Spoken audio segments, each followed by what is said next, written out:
বন্ধুরা, আজকের ভিডিওতে vidIQ অ্যাপসটির সম্বন্ধে সমস্ত সঠিক ডিটেলস দেখে নেব আমার মোবাইল স্ক্রিনে। বন্ধুরা, তার আগে জেনে নিই vidIQ অ্যাপসটা 70 থেকে 90% ইউটিউবাররা কেন ইউজ করে।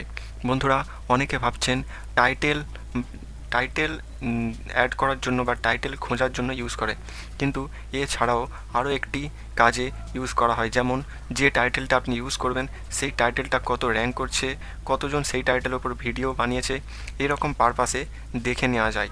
বন্ধুরা, আপনি ধরুন একটি ইউটিউব চ্যানেল খুলেছেন এবং একটি ভিডিও বানিয়েছেন how to create YouTube channel. এই যে টাইটেলটা আপনি vidIQ অ্যাপসে লিখবেন এবং লেখার পর দেখা যাবে যে ওই টাইটেলের উপর কতজন ভিডিও বানিয়েছে এবং কত পার্সেন্ট এই টাইটেলটা সার্চ লিস্টে আসছে। বন্ধুরা, এই সমস্ত ডিটেলসগুলো vidIQ অ্যাপসে পাওয়া যায়। অর্থাৎ একটি নতুন ইউটিউবারের কাছে vidIQ অ্যাপসটি খুবই প্রয়োজনের। তাহলে চলুন বন্ধুরা, আমার মোবাইল স্ক্রিনে দেখে নেওয়া যাক vidIQ অ্যাপসটির সম্পূর্ণ সঠিক ব্যবহার কিভাবে করতে। বন্ধুরা, দেখতেই পাচ্ছেন আমি আমার মোবাইল স্ক্রিনে চলে এসেছি। বন্ধুরা, ভিডিওটা শুরু থেকে শেষ পর্যন্ত সম্পূর্ণ দেখবেন, না হলে কিছু বুঝতে পারবেন না। বন্ধুরা, আপনি সর্বপ্রথম প্লে স্টোর থেকে vidIQ অ্যাপসটা ডাউনলোড করে নেবেন। আমি ডাউনলোড করে নিয়েছি, এখান থেকে ওপেন করছি। বন্ধুরা, দেখতে পাচ্ছেন এই অ্যাপসটি ইউটিউব সার্টিফিকেট দেওয়া আছে, অর্থাৎ ইউটিউব নিজে থেকে এই অ্যাপসটি লঞ্চ করেছে। এই অ্যাপসে কোনো রিস্ক নেই। সর্বপ্রথম আপনি সিং ইন হয়ে যাবেন গুগল থেকে, অর্থাৎ আপনার যে কোনো এই ইমেল আইডি থেকে আপনি এই অ্যাপসটি সিং ইন করবেন, অর্থাৎ খুলবেন। আপনারা দেখতেই পাচ্ছেন আমি একটি জিমেল আইডি দিয়ে এই অ্যাপসটি ওপেন করে নিচ্ছি। বন্ধুরা, দেখতেই পাচ্ছেন ওপেন হয়ে গেছে এই অ্যাপসটি। একটু লোডিং নিচ্ছে, দেখুন ওপেন হয়ে গেছে। এবার এই অ্যাপসটির কাজ আপনি এবারে দেখতে পাবেন। সর্বপ্রথম নিচে দেখবেন অনেকগুলো বাটন আছে, ডেইলি আইডিয়াস, রিসার্চে ক্লিক করবেন বন্ধুরা।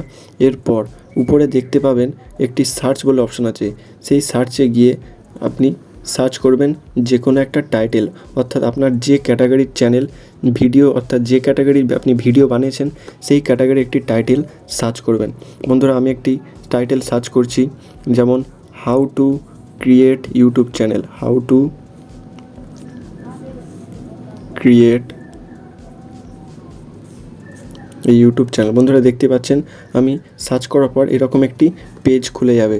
বন্ধুরা, সর্বপ্রথম আপনাদের জানিয়ে দিই, এই যে উপরে দুটো লাইন দেখতে পাচ্ছেন, এই ভলিউম আর কম্পিটিশান। ভলিউমের অর্থ হলো যে কতজন লোক এই টাইটেলটা ইউটিউবে সার্চ করছে, এবং কম্পিটিশানের অর্থ হলো যে কতজন লোক বা কতজন ইউটিউবার এই টাইটেলের উপর ভিডিও বানিয়েছে। বন্ধুরা, ভলিউম আর কম্পিটিশানের মানে আপনারা বুঝতে পেরে গেছেন। এবারে বলে দিই, ভলিউম যত হাই থাকবে এবং কম্পিটিশান যত লো থাকবে, সেই টাইটেলের উপর আপনি ভিডিও বানালে আপনার ভিডিও র্যাঙ্ক করতে পারবে।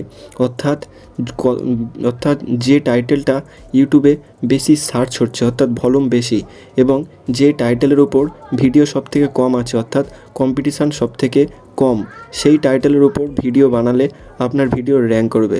বন্ধুরা, আজকের ভিডিওটা এই পর্যন্তই। আপনি যদি ভিডিও থেকে কিছু শিখে থাকেন তাহলে আমাদের চ্যানেলটি অবশ্যই সাবস্ক্রাইব করবেন। দেখা হচ্ছে নতুন একটি ভিডিওতে। ততক্ষণের জন্য জয় হিন্দ, বন্দে মাতরম।